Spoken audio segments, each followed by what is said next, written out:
Kasani Gnaneshwar. Working president గా కేటీఆర్ అన్నారు. మంగళవారం చెవెల లోక్సభ పరిధిలోని రాజేంద్ర నగర్ లో కాసాని జ్ఞానేశ్వర్ కు మద్దతుగా కేటీఆర్ రోడ్ షో నిర్వహించారు.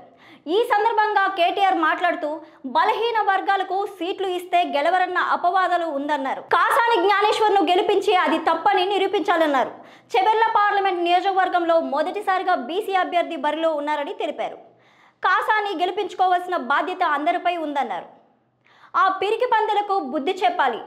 మోదీకి ఎన్టీఏ కూటమి 400 కాదు 200 సీట్లు కూడా వచ్చేలా లేవన్నారు. కాంగ్రెస్ పార్టీ కూడా 100 నుంచి 150 సీట్ల వరకు వచ్చే పరిస్థితి లేదని చెప్పుకొచ్చారు. కేంద్రంలో అధికారంలోకి వచ్చేది ఎవరైనా మన వద్దకు రావాలంటే బీఆర్ఎస్కు మంచి సీట్లు రావాలన్నారు. బీఆర్ఎస్కు 8 నుంచి 10 సీట్లు ఇస్తే మనం చెప్పినట్లే కేంద్రంలో ఉన్న ప్రభుత్వం వింటుందని చెప్పుకొచ్చారు. తల్లిపాలు తాగి రొమ్ము గుద్దిన రంజిత్ రెడ్డి, కొండా విశ్వనాథ్ రెడ్డి బుద్ధి చెప్పాలన్నారు.